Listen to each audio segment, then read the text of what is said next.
बिस्मिल्लाहिर्रहमानिर्रहीम। अस्सलाम वालेकुम वीवर्स, कैसे हैं आप होप सब लोग बिल्कुल ठीक होंगे। Welcome back to my YouTube channel. आज मैं शेयर करने जा रही हूँ आप लोगों के साथ असल पेशावरी मटन शिंवारी कढ़ाई। इसे बनाना बहुत ही आसान है, आसानी से आप घर पे बना सकते हैं। जब भी हम बाय रोड ट्रैवल कर रहे हो एक सिटी से दूसरे सिटी में, तो रास्ते में हमें बहुत से शिंवारी रेस्टोरेंट देखने को मिलते हैं और उन पर अमूमन यही जो मटन कढ़ाई है सर्व की जाती है।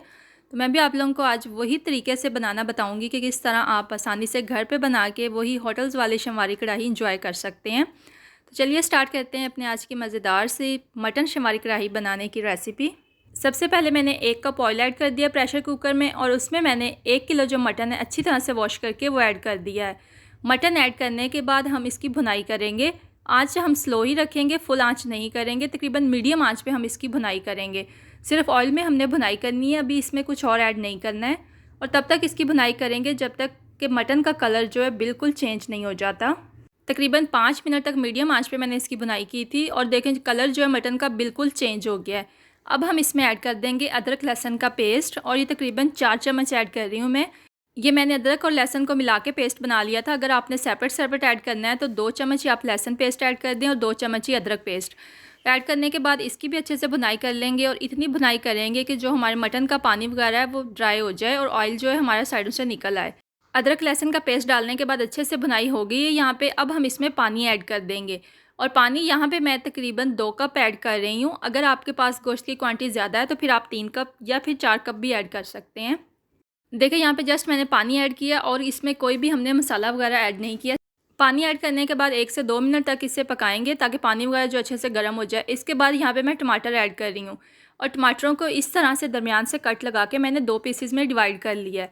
और यहाँ पे तकरीबन बड़े साइज़ के मेरे पास टमाटर थे और मैंने यहाँ पे 4 टमाटर ऐड किए हैं। अगर आपके टमाटर छोटे साइज़ के हैं तो फिर आप ज़्यादा टमाटर ऐड कर लीजिएगा, क्योंकि हमारी जो ग्रेवी बनेगी वो इसी टमाटर की वजह से ही बनेगी। तो टमाटर यहाँ पे देखिए मैंने इस तरह से रख दिए हैं। इसके बाद हम प्रेशर कुकर का ढक्कन बंद कर देंगे और तकरीबन इसे आधे घंटे के लिए बिल्कुल मीडियम आंच पे पकने के लिए रखेंगे ताकि मटन जो है हमारा अच्छे से टेंडर हो जाए। अगर हम तेज़ आंच पे इसे पकाएंगे तो पानी जो है बहुत जल्दी ड्राई हो जाएगा और मटन अच्छे से टेंडर नहीं होगा। तो देखिए यहाँ पे तकरीबन 25 से 30 मिनट के बाद मैंने ढक्कन खोल दिया है। अब हमने ये टमाटर देखे बिल्कुल सॉफ्ट हो गया। अब इनके छिलके जो हम ना एहतियात के साथ सेपरेट कर लेंगे और ईज़िली ये सेपरेट हो जाते हैं, क्योंकि आधा घंटा तक ये तकरीबन कुकर में पकते रहे तो बहुत ही सॉफ्ट हो गए हैं। तो यहाँ पे छिलके मैंने तमाम निकाल लिए हैं और इसके बाद जो मैंने तमाम मिक्सचर है इसको एक कढ़ाई में शिफ्ट कर दिया है। बाकी का प्रोसेस जो हम वो कढ़ाई में ही करेंगे। कुकर में मैंने जस्ट इसलिए रखा था ताकि हमारा जो मटन है अच्छे से टेंडर हो जाए। अगर हम कढ़ाई में रखते तो फिर टाइम ज़्यादा लगना था, इसलिए थोड़े टाइम में अगर हम पकाना चाहते तो हमने कुकर में रखना मस्ट है। कढ़ाई में ऐड करने के बाद देखें इसे मैं मीडियम आंच पे पकाती रही हूँ और इतना हमने पकाना है कि इसका जो पानी वगैरह है वो बिल्कुल ड्राई हो जाए। तो इसके बाद यहाँ पे मैंने इसमें ऐड कर दिया सॉल्ट जो अकॉर्डिंग टू टेस्ट आपने ऐड करना है। तकरीबन यहाँ पे 1 चम्मच मैंने ऐड किया है। 1 किलो मटन के लिए 1 चम्मच इनफ रहता है। इसके बाद इसमें मैं ऐड कर रही हूँ काली मिर्च और काली मिर्च जो है तकरीबन ½ चम्मच ऐड किया है मैंने। ये भी आप अकॉर्डिंग टू टेस्ट कम या ज़्यादा कर सकते हैं। काली मिर्च ऐड करने के बाद बिल्कुल थोड़े से टाइम के लिए हम इसकी भुनाई करेंगे, ज़्यादा देर तक भुनाई नहीं करेंगे वरना इसका कलर चेंज हो जाएगा। तो उसके बाद यहाँ पे मैंने इस पर जिंजर स्प्रिंकल कर दिया और उसके साथ ही सब्ज़ मिर्च। जिंजर को मैंने जुलियन कट कर लिया है। जिंजर सब्ज़ मिर्च ऐड करने के बाद इसका ढक्कन जो है हम बंद करके तकरीबन 5 मिनट तक दम वाली आंच रख के इसको दम पे रख देंगे। तो लीजिए मज़ेदार सी हमारी मटन शिंवारी कढ़ाई बन के बिल्कुल रेडी हो गई है। और देखें कितनी सॉफ्ट और टेंडर बनी है कि बोटी आराम से तोड़ी जा रही है। जितनी सॉफ्ट आप मटन शिंवारी कढ़ाई बनाएंगे उतनी ही खाने में मज़ा देगी। तो लीजिए हमारी मज़ेदार सी शिंवारी कढ़ाई बन के बिल्कुल रेडी हो गई है। अब इसे हम एक सर्विंग बाउल में निकाल लेंगे। तो देखा आपने कितनी आसान सी रेसिपी। अब आपको शिंवारी कढ़ाई खाने के लिए स्पेशल रेस्टोरेंट जाने की ज़रूरत नहीं है। जब आपका दिल करे आप घर पे आसानी से बना सकते हैं। सिर्फ 2 से 3 इंग्रेडिएंट्स के साथ मिलके बन जाती है ये। आप चाहें तो इसी रेसिपी को फॉलो करते हुए बीफ के साथ भी बना सकते हैं, लेकिन मटन शिंवारी कढ़ाई का तो फिर मज़ा ही अलग है। जब भी आपका दिल करे आप मज़े से बनाएं और इंजॉय करें। होप सो आप लोगों को मेरी आज की रेसिपी अच्छी लगी होगी।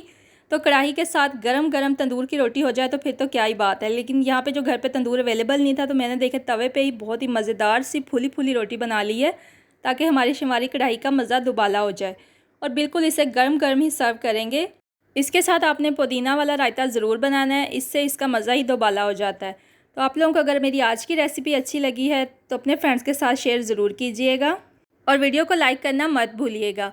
उसके अलावा अगर आप मेरे चैनल पर न्यू हैं तो चैनल को सब्सक्राइब कर लें और साथ लगा बेल आइकन ज़रूर प्रेस कर दें ताकि मेरी आने वाली हर रेसिपी आप लोगों तक आसानी से पहुंचती रहे। और अगर आप चैनल पर पहले से ही मौजूद हैं तो सपोर्ट का शुक्रिया और इसी तरह से सपोर्ट करते रहिए। तो मैं मिलूँगी आप लोगों से अपनी नेक्स्ट वीडियो में किसी और मज़ेदार सी रेसिपी के साथ। तब तक के लिए अल्लाह हाफिज़।